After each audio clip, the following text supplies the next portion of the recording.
వరంగల్ సభలో రాహుల్ గాంధీ రైతు డిక్లరేషన్ ప్రకటించారు. 2 లక్షల రుణమాఫీకి హామీ ఇచ్చారు. 2023 సెప్టెంబర్ 17న కాంగ్రెస్ అధినేత్రి సోనియా గాంధీ 6 గ్యారంటీలతో పాటు రైతు రుణమాఫీ హామీ ఇచ్చారు. కాంగ్రెస్ అగ్రనేతలు ఇచ్చిన హామీ ప్రకారం మంత్రివర్గ సహచరులు అధికారుల సహకారంతో రుణమాఫీ హామీని నిలబెట్టుకున్నాం. కాంగ్రెస్ మాట ఇస్తే శిలాశాసనమని రుణమాఫీ అమలుతో మరోసారి రుజువైంది. తొలి విడతగా 0 నుంచి లక్ష వరకు ఉన్న రుణాలకు 6,098 కోట్లు విడుదల చేశాం. రెండో విడతగా 0 నుంచి 1.50 లక్షల వరకు ఉన్న రైతులకు, మూడో విడతగా 0 నుంచి 2 లక్షల వరకు రుణాలను మాఫీ చేస్తాం. ఆగస్టు 15లోగా 31,000 కోట్లు రైతులు రుణ ఖాతాలో వేసి వారిని రుణ విముక్తులను చేస్తామని ముఖ్యమంత్రి రేవంత్ రెడ్డి అన్నారు. 2 లక్షల రుణమాఫీకి సంబంధించిన కార్యక్రమాన్ని రాష్ట్ర సచివాలయంలో గురువారం ఆయన ప్రారంభించారు.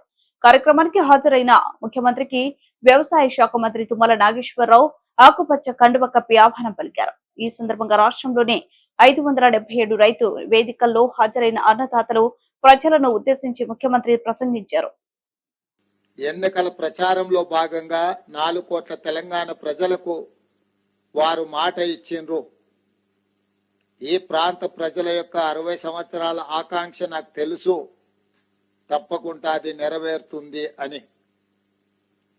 ఆ మాట ఇచ్చిన శ్రీమతి సోనియా గాంధీ గారు ఎలా అయినా మాట నిలబెట్టుకోవాలని ఎన్ని ప్రయత్నాలు చేసినా, ఎన్ని అవాంతరాలు వచ్చినా, ఎంతమంది అడ్డంకులు సృష్టించినా, ఒక దశలో పార్టీకి తీరని నష్టం జరుగుతుంది.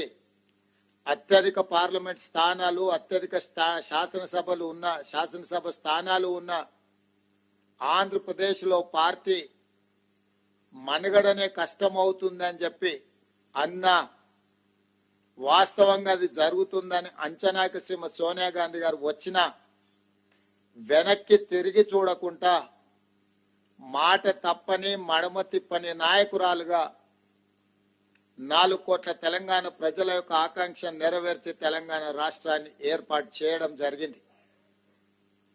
అంత గొప్ప నాయకురాలు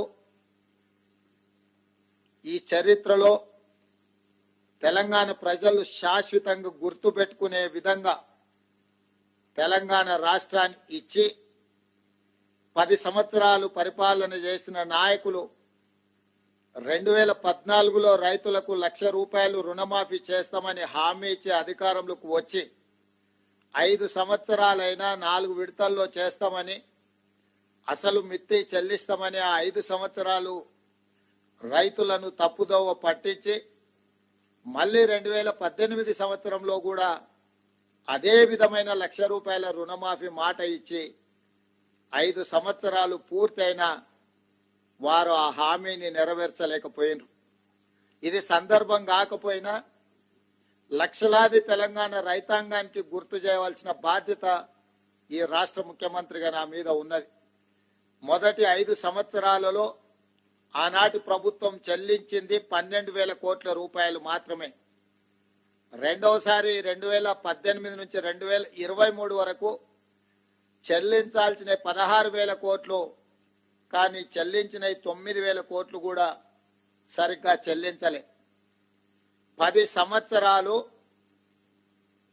2 సార్లు ముఖ్యమంత్రిగా బాధ్యత నిర్వహించిన ఆనాటి పెద్దలు 21,000 కోట్ల రూపాయలు కూడా పూర్తి స్థాయిలో రైతులకు చెల్లించలేదు.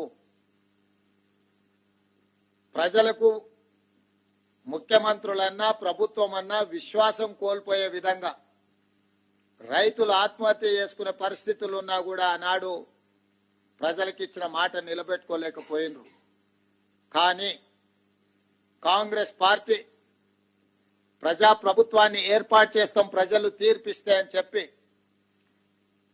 మే 6, 2022 నాడు ఇంతకుముందు ఎల్లయ్య చెప్పినట్టు తెలంగాణ ఏ విధంగా అయితే మాట ఇచ్చి తెలంగాణ రాష్ట్రం ఇచ్చినమో అదే విధంగా సెప్టెంబర్ 17, 2023 నాడు రాజీవ్ గాంధీ ప్రాంగణం తుక్కుగూడ రంగారెడ్డి జిల్లా నడిగడ్డన నిలబడి 4 కోట్ల తెలంగాణ ప్రజలకు, లక్షలాది మంది తెలంగాణ రైతులకు నేను మాట ఇస్తున్నా, మీరు ప్రజా ప్రభుత్వాన్ని ఏర్పాటు చేయండి, తప్పకుండా మీకు 2 లక్షల రూపాయల రుణమాఫీ చేస్తా అని శ్రీమతి సోనియా గాంధీ గారు మాట ఇచ్చిండ్రు.